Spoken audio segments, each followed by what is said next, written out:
Bueno, un cordial saludo para todos los jóvenes de la Universidad Remington. Hoy, 9 de septiembre del año 2021, nuestra clase de Constitución Política va de 8:15 de la noche a 9:10 de la noche. Les voy a dejar este video taller porque me quedó un poquito difícil estar presencialmente, pero de igual manera la clase la estoy dando de la misma manera a través de este video que les estoy grabando y dejando para la plataforma para que cada uno de ustedes asista, lo vea y desarrolle la pregunta después en la próxima clase la comentemos, el taller que queda. En el día de hoy, como es costumbre, nosotros ya sabemos que dentro de nuestra materia vemos este tema. Después del parcial que espero que a todos les haya ido muy bien, primer parcial que fue la semana pasada, mire, del 2 de septiembre, hoy 9 de septiembre vamos a ver lo que son los derechos humanos y cómo están inmersos, consagrados en nuestra Constitución Política del año 91. Con base en eso, vamos a revisar rápidamente nuestro módulo y nos vamos a ubicar más o menos en este tema, para que cada uno de ustedes lo visualice mejor. Temas que habíamos visto anteriormente. Entonces, los derechos humanos están prácticamente consagrados a nivel internacional.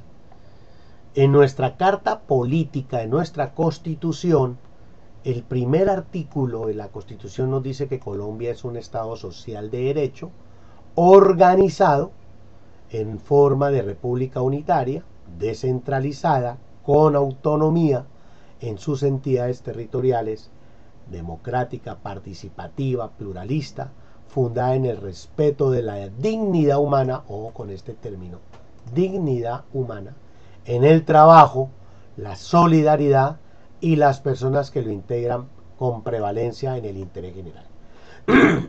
Desglosando, ese primer artículo, sabemos que un estado es un territorio donde hay unas personas y dentro de ese territorio hay unas normas que rigen la convivencia de esas personas. Social, porque es la parte fundamental en donde debe estar marcada nuestra Constitución. O sea, prevalece el bien general que el particular. Derecho, porque todo o toda su actividad se subordina en la legalidad, la legitimidad y la justicia, no lo contrario a eso. ¿Es una república unitaria? Claro, busca preservar la unidad nacional y su gobierno no es monárquico. ¿Es descentralizada? Claro que sí es descentralizada. Cada departamento, cada entidad territorial tiene su propia autonomía. ¿Es democrática? Lógicamente, el poder lo emana el pueblo, el constituyente primario es el pueblo. Por eso tenemos derecho a votar, a elegir y ser elegidos. ¿Es pluralista? Lógico, se admiten la diversidad de ideas, partidos, movimientos, colores, todo lo que usted tenga. Ya en nuestro artículo 2, para ir metiéndonos en el tema de los derechos humanos, pero hablando algo de nuestra Constitución, dice, son fines esenciales del Estado: servir a la comunidad, promover la prosperidad general y garantizar la efectividad de los principios, derechos, deberes consagrados en la Constitución. O sea, en otras palabras, facilitar la participación de todos en las decisiones que afecten en la vida económica, política, administrativa, cultural de la nación. Ojo, defender la independencia nacional. Nosotros somos un país independiente, no todavía subordinado. Claro que pasan muchas cosas que vemos desde arriba. Mantener la integridad territorial y asegurar la convivencia pacífica y la vigencia de un orden justo. Eso es los fines de nuestra Constitución, artículo 2. Los derechos humanos, como lo vemos en esta imagen, bastante diciente para que cada uno saque sus propias conclusiones, viene desarrollándose desde hace mucho tiempo atrás. Desde la Revolución Francesa de 1789 se reconoce que la finalidad de cualquier Estado es la protección de las personas, de los derechos de las personas. Sometidas a su jurisdicción, en estos derechos pertenecen en igualdad de condiciones a todos los seres humanos, y un Estado de Derecho es aquel que respeta los derechos, libertades de los seres humanos y se organiza mediante un régimen democrático, no impositivo, imperialista. A lo largo o desde 1789 hasta hoy, la humanidad ha venido caminando un largo y difícil trecho en la búsqueda de la protección de esos derechos humanos. Es el pensamiento socialista del siglo XIX y los movimientos que inspiraron en el mismo, incluida la Revolución Rusa de 1917, aportaron mucho al desarrollo de los seres humanos en derechos económicos, sociales y culturales. El pensamiento liberal, ojo, liberal, no el pensamiento conservador que era enmarcado en la iglesia, que era prácticamente la que mandaba. El pensamiento liberal de los siglos XVIII, XIX y los pensamientos socialistas de los siglos XIX y XX constituyen dos grandes vertientes que desde distintas maneras de ver la sociedad y el hombre han contribuido indiscutiblemente al desarrollo de una conciencia universal en torno a los derechos humanos. Ojo con esto. De ahí que todas estas terribles guerras que pasamos, la primera guerra de 1914 al 18 y la segunda guerra de 1939 al 45, para que los países del mundo decidieran convertir los derechos humanos en normas jurídicas de carácter universal. Por eso, el 10 de diciembre de 1948 se aprobó en la ciudad de Nueva York por la Asamblea General de las Naciones Unidas la Declaración Universal de los Derechos Humanos. ¿Y cuáles son? 30 cortos artículos que recoge y protege todo como es. Ojo, la vida, la integridad, la libertad, pensamiento de opinión, la libertad de asociación y reunión, la seguridad, la propiedad individual y colectiva, el derecho al asilo. Por eso a veces muchas personas que se sienten amenazados en sus países solicitan asilo en otro país. El derecho al trabajo digno, por eso luchamos, por eso las convenciones de los partidos socialistas en la parte de las marchas que están consagradas legalmente en nuestra Constitución, la protesta pública por tener un salario más digno, un trabajo más digno, todo porque somos parte también de la Organización Internacional del Trabajo, la OIT. El derecho al descanso, al disfrute, al tiempo libre, el derecho a la salud, al bienestar, el derecho a la educación, grave, fundamental, importante, el derecho a participar en el gobierno de su país, el derecho a tomar parte libre en la vida cultural, el derecho a la justicia que sea objetiva e imparcial, no amañada. Se puede observar la Declaración Universal de los Derechos Humanos en el siguiente link. Entonces, como para tener una idea, mire, los voy a colocar acá para que lo mire y ya volvemos de nuevo a la pantalla de unas diapositivas que les tengo. Aquí está, vean, Naciones Unidas, la Declaración Universal de los Derechos Humanos. En el preámbulo viene el artículo 1 al artículo 30, miren. 30 artículos. Y está el primero. Y el primero que nos dice, vamos a leer el primero para continuar en este corto video. Dice el primero: todos los seres humanos nacen libres e iguales en dignidad y derechos, y dotados como están de razón, conciencia, deben comportarse fraternalmente los unos con los otros. Eso nos dice esta declaración. Entonces, de igual manera, para complementarnos sobre los derechos humanos en la Constitución Política de Colombia, yo les traigo lo siguiente. Dice, según el módulo de la UNIREMINTO, nos dice: tenga presente, de acuerdo con el artículo 94 de la Constitución de Colombia, los derechos fundamentales no son solamente los que aparecen en la enumeración que trae la Constitución, en el capítulo 1, título 2, artículos del 11 al 40. Del 11 al 40 no son solamente esos, sino aquellos que la Corte Constitucional, los jueces resuelven las acciones de tutela y determinan como inherentes, por lo tanto fundamentales, a una persona en determinada situación. Entonces, Aquí está, mire, el artículo 11, que ustedes lo conocen, el derecho a la vida, no habrá pena de muerte, y así sucesivamente, artículo 11, 12, 13, y vienen todos los artículos hasta el 40, que está acá en el módulo para que cada uno de ustedes lo pueda leer, revisar y estar pendiente de lo que nos dice. Con base en esto, tenemos que tener en cuenta esto que les voy a mostrar para que tengamos claridad, que es, espero que les guste, las recogí de la plataforma Google para dar el crédito a la fuente de consulta. Entonces nos dice algo sobre derechos humanos. Yo quisiera que estuvieran atentos a esto. ¿Qué son los derechos? Son el conjunto de prerrogativas inherentes a la naturaleza de la persona, cuya realización efectiva resulta indispensable para el desarrollo integral del individuo que vive en una sociedad jurídicamente organizada. ¿Qué se reconoce? Se reconocen dos aspectos importantes: el valor de la persona por encima de cualquier realidad y su dignidad como ser humano, y el valor de la libertad como fundamento inmediato. Los derechos humanos deben ser reconocidos y garantizados por el Estado, por cada uno de los estados. Ojo con eso. ¿Qué antecedentes hay? Ya lo dijimos. El 10 de diciembre del 48, de 1948, la Asamblea General de las Naciones Unidas aprobó y proclamó la Declaración Universal de Derechos Humanos.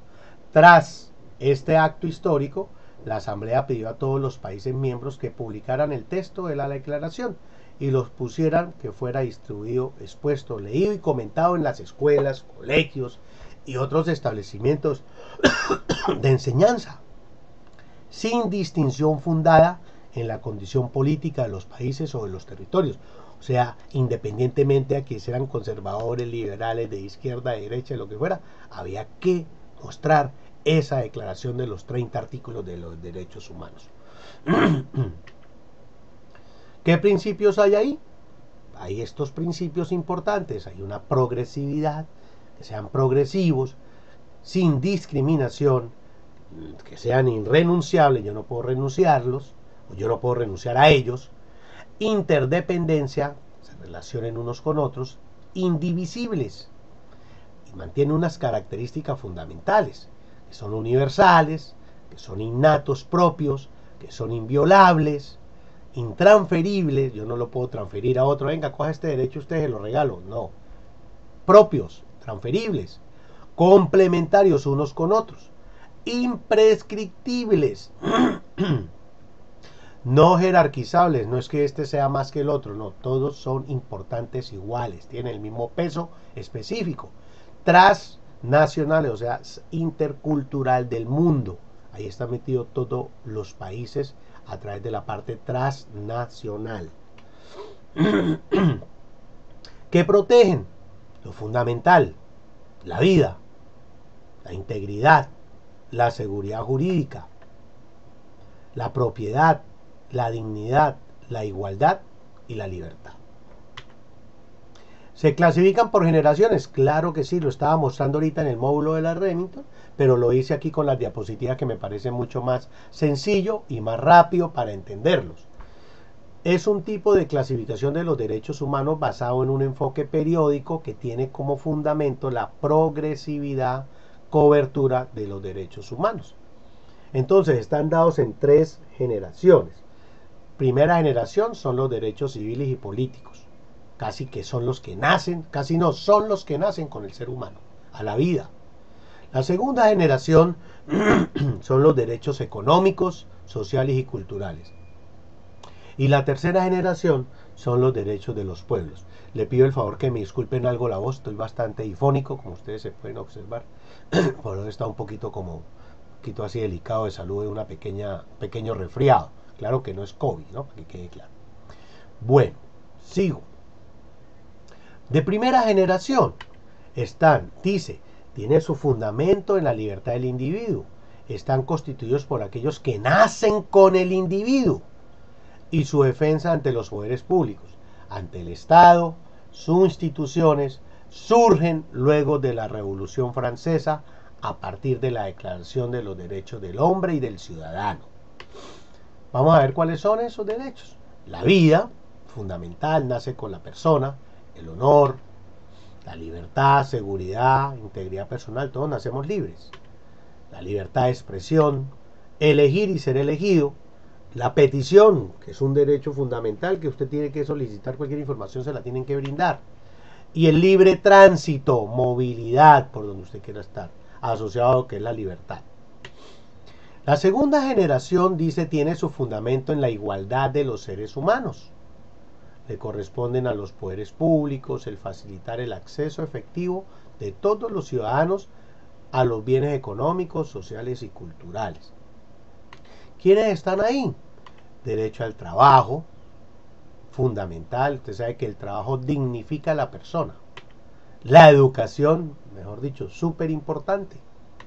La salud, ni más. Ajardínese. Sin salud no hay nada. La protección y asistencia a los menores de la familia, a los más indefensos. Por eso los derechos de los menores, de los infantes, están por encima de los demás. Igual que los derechos del adulto mayor.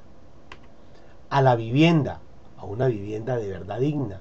No esas viviendas que nos están entregando que parecen una cajita de fósforos, que a veces no le dejan ni un patio para extender la ropa, ni un patio para que se seque la ropa, para que respire la casa o respire ese apartamento. La gente no sabe en dónde extender la ropa, le toca sacarla, extenderla en el balcón, en la calle. Eso me parece que no es digno. Debería el gobierno regular una vivienda digna, incluso para la motricidad de las personas, porque una casita de 40, 50 metros cuadrados, le meten 3 habitaciones, sala, comedor y todo, ¿en dónde camina la persona? No va a tener espacio de nada.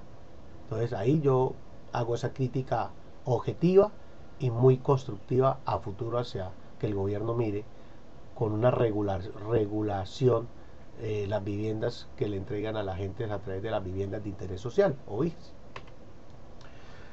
Los derechos de tercera generación, dice, tienen su fundamento en la solidaridad. Se le denomina derecho de los pueblos o derecho de solidaridad. Pueden ser reclamados ante el propio Estado por grupos pertenecientes al mismo o por otro Estado. Requieren para su cumplimiento de leyes concretas, tanto el Estado como la comunidad internacional. Involucran el concepto de paz en su sentido más amplio, la paz como todo territorio. Usted sabe muy bien que nosotros, y más Colombia, vivimos un país bastante complicado por la manera de pensar, la alteridad, el respetar el concepto de la otra persona, implica a veces estar en contraposición, en controversia, y a veces esa controversia no la sabemos llevar y la llevamos es prácticamente a apartarnos del derecho e irnos a las armas y tomar otro tipo de acciones. Y nosotros llevamos en guerra entre nosotros mismos prácticamente 60 años, más de 60 años, si no es mucho más, porque si hablamos de la patria boba y de la guerra de los 1000 días, nos estamos, como se dice, nosotros mismos, los colombianos, exterminándonos. Entonces, esa paz que debe ser estable, duradera y sin actos de repetición, tiene que entrar prácticamente a permear toda nuestra constitución, toda nuestra vida, todo nuestro entorno. ¿Cómo podemos vivir en paz? Entonces, en paz se vive empezando por uno mismo, por su conciencia, por su tranquilidad, seguidamente por mi familia, por mi entorno donde yo vivo, por mi trabajo, por mi ciudad, mi barrio, mi departamento. Entonces, si nosotros mismos no propendemos por una paz integral, pues va a ser muy difícil nosotros alcanzar muchos de estos derechos de los pueblos. Entonces, la tercera generación trae unos derechos como es el desarrollo. Si tenemos paz, si tenemos tranquilidad, si tenemos un poco de esa equidad que tanto reclama el pueblo colombiano, donde unos tienen mucho y aquí en Colombia muchos son muy pobres y la brecha social es cada vez más difícil, pues posiblemente el desarrollo no se dé, no avancemos. Y vienen cada rato las protestas, los paros, el desahogo del pueblo a través de llamar la atención, que es lo que a veces uno observa en las calles. Entonces eso es importante tener en cuenta. Entonces se acaba la paz, no se ve ninguna paz por ningún lado.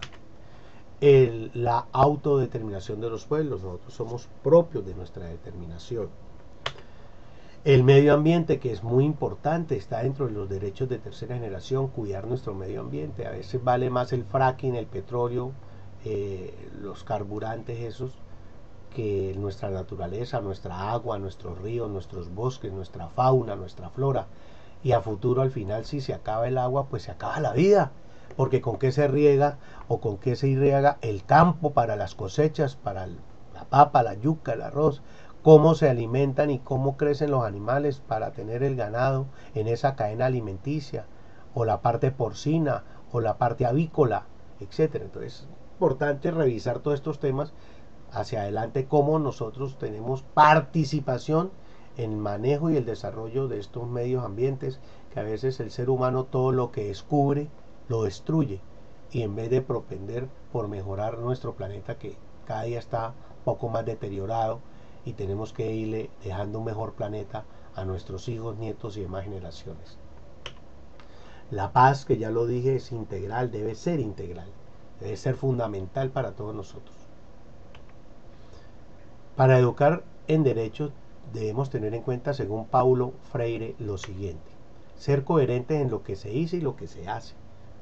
A veces no hacemos lo que decimos, es importante. Saber manejar la tensión entre la palabra y el silencio. Hay que saber hablar en el momento que haya que hablar, pero saber decir las cosas. Y también es saber escuchar. Trabajar críticamente la tensión entre lo que es subjetividad y objetividad. O sea, cuando podemos opinar de manera subjetiva, tenerlo claro, pero cuando hay que ser objetivos y saber manejar críticamente esos dos conceptos, debemos tenerlo muy pendiente, sin faltarnos al respeto. Solamente no estoy de acuerdo con esto, si estoy de acuerdo con aquello, etcétera, etcétera. Diferenciar el aquí y el ahora del educando, y también el aquí y el ahora del educador. Todos los tiempos vienen cambiando. Mire lo que nos sucedió en pandemia. Hoy por hoy no estábamos preparados 100% para tener casi que año o año y medio en la virtualidad. Hoy aprendimos a manejar muchas herramientas, a hacer videos, a manejar un Google Meet, a manejar un Zoom, a manejar un video en tal aplicativo. Posiblemente estaban las herramientas ahí, pero el tiempo nos llevó a todos a sí o sí meternos en ese nuevo derrotero de la educación virtual, y hacia allá pues debemos que ir cambiando, tenemos que ir mejorando para beneficio de todos. Evitar el espontaneidad sin caer en la manipulación. O sea, el hecho de uno poder ser espontáneo, hablar algo, exponerlo, decirlo, pues no quiere decir que con eso tenemos que emancipar y manipular el pueblo, como hacen o muchos tratan de hacer en sus discursos. Tenemos que tener una posición crítica, un saber escuchar y una posición realmente, si usted le convence y cree, tener su objetividad claramente. Vincular la teoría con la práctica. A veces se escribe mucho y en la práctica muy poco de pronto se lleva a cabo. Practicar una paciencia impaciente. Debemos ser pacientes.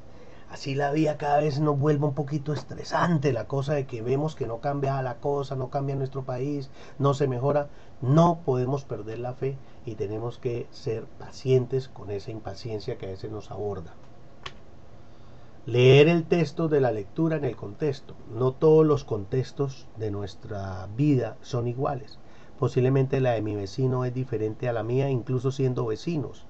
Incluso de otro barrio ya somos diferentes, de otra ciudad somos diferentes, de otro país somos diferentes. Entonces, la lectura que yo le haga a mi vida la tengo que hacer en el contexto y en el entorno en que yo me mueva y cómo estoy. Todo eso porque debe redundar en algo importante, que es la integridad, la paz, la tranquilidad, el manejo de lo que es nuestro medio ambiente y nuestra paz integral, que es fundamental en lo que estamos hablando de los derechos. Con base en eso, mis queridos jóvenes, yo les quiero dejar este tallercito para que lo resuelvan y para que me lo vayan dejando ahí en blanco en un ladito, para que en la próxima clase que nos veamos, Dios mediante, pues lo expongamos. Cada uno en 2 minuticos tome su palabra, o en 1 minutico, y exponga su parte personal. Dice: ¿qué podemos hacer como futuros profesionales para implementar los derechos humanos en nuestra realidad a la vida cotidiana? O sea, ¿yo qué puedo hacer como futuro ingeniero, futuro administrador, futuro contador, etcétera. Desde mi posición, desde mi área disciplinar, desde mi saber, cómo puedo yo mejorar esos procesos de vida alrededor mío, alrededor de mi trabajo, de mi hogar, de mi casa, de mi familia. ¿Qué le aporto yo a esta vida cotidiana para llevar a cabo esa proclamación de esos 30 artículos de los derechos humanos y poder estar en un mundo mucho más próspero, más feliz para todos y cada uno de nosotros? Eso es algo muy importante que quería dejarlos con ustedes antes de terminar, porque ya prácticamente sobre ese tema es que iba o va la clase que corresponde al día de hoy, jueves 9 de septiembre del 2021, con ustedes en la materia de constitución política. Ya dado todo este tema, me siento complacido que vean este video, que lo remiren varias veces y que bueno, le saquemos el mejor provecho. Le mando un abrazo a todos, un gran saludo y muchísimas gracias por atenderme.